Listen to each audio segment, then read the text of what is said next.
respect des règles et surtout la paix sociale, un pilier de la méthode allemande. Syndicats et patronat se mettent toujours d'accord. C'est un atout énorme pour les chefs d'entreprise. L'ambiance est froide. Ah oui, c'est froid. Le climat aussi est froid? Non, le climat, pas non. Non, le climat. Le climat est beau. Un climat en apparence très détendu. Cet après-midi, il dresse le bilan des comptes épargne-temps. Mais le DRH découvre un os. Au lieu de mettre leurs heures supplémentaires de côté, les salariés préfèrent empocher l'argent. Et le directeur fait alors une menace à peine voilée. Si les gens n'ont pas rempli leur compte épargne-temps et préfèrent recevoir de l'argent quand les temps sont bons, tant pis pour eux. Ça veut dire que nous devrons les traiter moins bien en temps de crise. C'est comme ça. En réalité, le DRH souhaiterait que les salariés fassent une nouvelle fois des efforts. C'est une négociation serrée qui s'engage. Les salariés veulent plus d'argent en poche. C'est important pour eux. Ils veulent pouvoir calculer combien ils gagnent en plus. Je ne crois pas que ce soit une question d'argent en plus. Je crois que les ouvriers veulent travailler plus parce qu'ils aiment tout simplement travailler ici. C'est sûrement vrai, mais en priorité, je pense que c'est à cause de l'argent. Dans les entreprises de Stuttgart, désormais florissantes, les salariés aimeraient bien toucher leur part du gâteau. Albrecht Kruse, le fabricant de pistolets SATA, que nous avons rencontré à Pékin, est un patron heureux. Chiffre d'affaires, 70 millions d'euros, multiplié par 2 en 13 ans. Les commandes ont explosé depuis la fin de la crise et l'entreprise n'a pas embauché. Ici aussi, on vit à l'heure de la flexibilité, mais aussi du rendement. D'ailleurs, le premier geste du patron chaque matin n'est pas anodin. Je vérifie la productivité. Là, il y a quelque chose à améliorer, évidemment. Pour améliorer la productivité, le patron a investi dans des machines, mais ses 250 salariés doivent aussi travailler à flux tendu. Plus l'ouvrier est productif, mieux il est récompensé. Il y a toujours des propositions des employés où on peut améliorer quelque chose et puis c'est analysé et c'est fait. Et l'employé pour ça reçoit des cartes pour le football pour le week-end. Ce sont des primes qui sont gagnées avec des bonnes idées par des employés. Des employés qui ont accepté eux aussi des sacrifices. En plus du chômage partiel et d'une baisse de salaire pendant 1 an, ils ont vécu un plan social dans lequel 10% des salariés ont été licenciés. Aujourd'hui, les petites mains qui bichonnent les pistolets travaillent plus, jusqu'à 42 heures, pour le même salaire. Et tout ça apparemment dans la bonne humeur d'une PME. C'est l'esprit familial et aussi une certaine fierté de l'employé de travailler comme pour une entreprise comme SATA. Ils vous le disent ça, qu'ils sont fiers de travailler chez vous? Oui, j'en suis certain. Comme dans une famille, les ouvriers, des femmes pour la plupart, restent en moyenne 15 ans dans l'usine. Tout le monde se connaît, pas tout le monde par nom, mais la plupart bien sûr. Oui. Vous la connaissez par exemple, cette dame? Non. S'il vous plaît. Vous travaillez ici depuis combien de temps? Le patron est un peu gêné. Depuis combien de temps vous travaillez ici? Depuis 21 ans. Ça fait 21 ans que je travaille pour SATA. Ça se passe comment? Et le patron ne reste jamais bien loin. Oui, ça me plaît, mais... Et quand il s'éloigne? Mais je suis crevée. Elle ne va pas s'étendre davantage. Tout juste nous dire qu'après 21 ans d'ancienneté, elle gagne 1 400 € net. Cueillir des témoignages. Les salariés vous diront très rarement ce qui ne va pas dans l'entreprise. Et je vous le dis clairement, je les comprends. Nous avons eu dans le passé des exemples où des salariés et même des délégués du personnel ont souffert de s'être exprimés librement. Souffert comment ? Par exemple, leurs carrières n'ont plus évolué, ils n'ont plus eu d'avancement ou alors on leur a donné un travail moins bon que celui qu'ils avaient avant. Suzanne connaît l'entreprise SATA pour y avoir mené une enquête sur les conditions de travail. 75 salariés ont répondu, un tiers du personnel, dont une partie de façon anonyme. En plus des questionnaires, certains salariés lui ont adressé des lettres. Voici des extraits de l'une d'entre elles. Je voudrais quitter l'entreprise.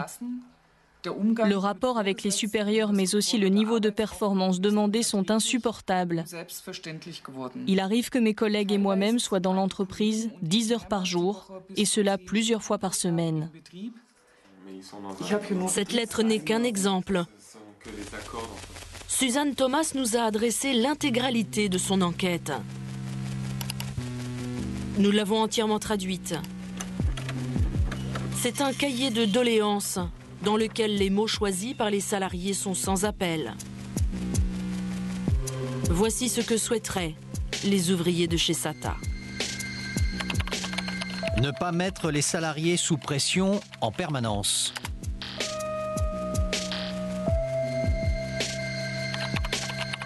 En finir avec cette folie du contrôle et de la surveillance.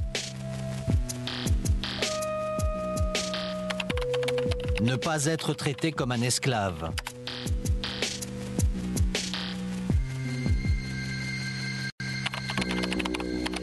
L'entreprise familiale SATA n'existe plus depuis longtemps parce qu'on ne traite pas les membres d'une famille ainsi.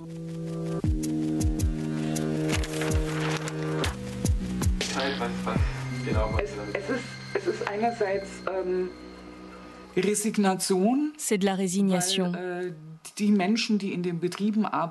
Ces salariés sont des spécialistes dans leur domaine, mais on n'écoute pas leurs idées. On ne les prend pas au sérieux. C'est aussi une forme de désespoir parce que ces gens sont tributaires de leur travail. La crise s'est terminée il y a quelques mois seulement. Ils se sont habitués à cette situation.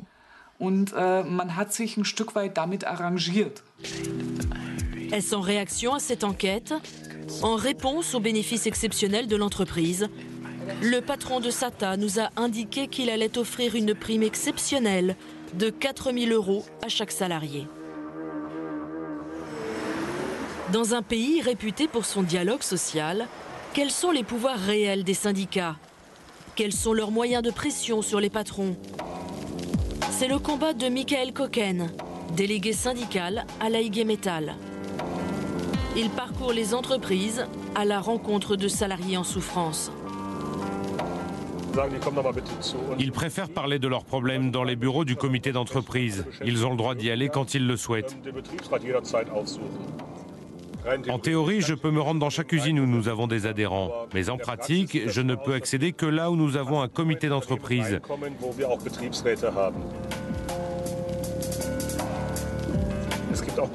Et chez nous, en Allemagne, il y a encore de grandes entreprises qui n'ont pas de CE. Dans la région, il y a une usine de 1000 salariés, où il n'y a même pas de CE, et avec laquelle nous n'avons pas du tout de contact. Par comparaison, en France, les comités d'entreprise sont obligatoires à partir de 50 salariés.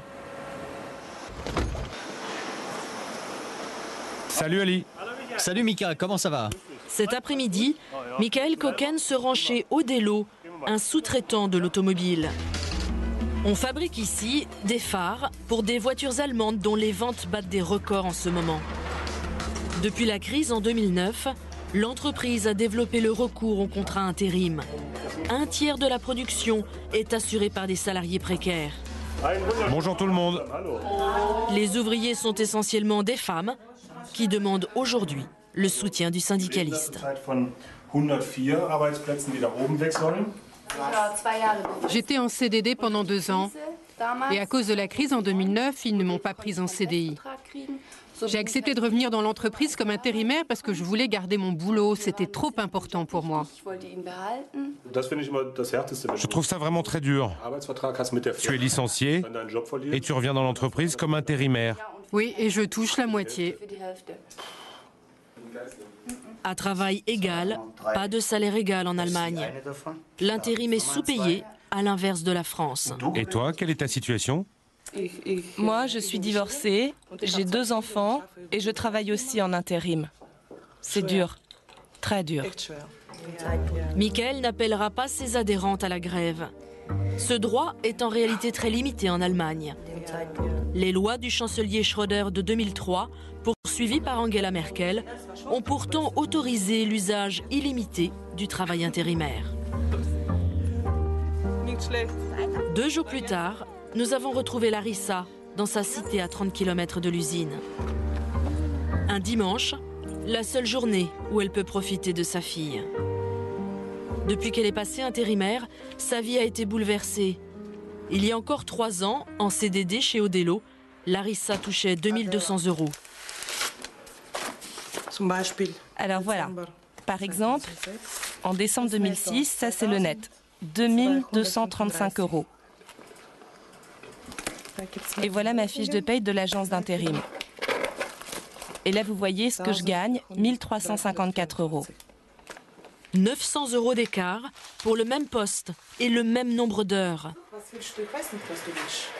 Autant dire que Larissa vit aujourd'hui avec un budget rétréci. Entre le loyer et les autres charges, il lui reste parfois 300 € pour le mois. Je n'achète rien. Par exemple, ma fille va manger chez sa grand-mère quand je suis au travail. Mais si je n'avais pas mes parents à mes côtés, je ne pourrais pas survivre. À 36 ans, Larissa ne ménage pourtant pas sa peine. Pas de vacances depuis 5 ans. Un second travail de 400 € pour compléter le budget. Et pour finir, une concession déchirante. Mon fils est parti vivre chez mon ex-mari. Il m'a dit « Maman, c'est mieux comme ça. Je vois bien que tu n'as pas assez d'argent pour t'occuper de nous deux. »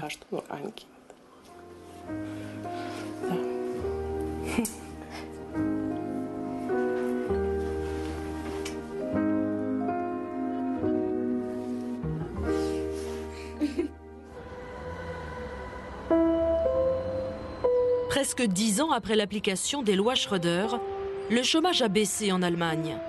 Mais presque 7 millions de salariés précaires sont apparus. Même dans la région riche de Stuttgart, des hommes et des femmes qui manquent de qualification restent sur le carreau. Ce samedi matin, sur un marché de banlieue, nous avons rencontré Wolfgang. Alors ceux-là sont à cuire au four.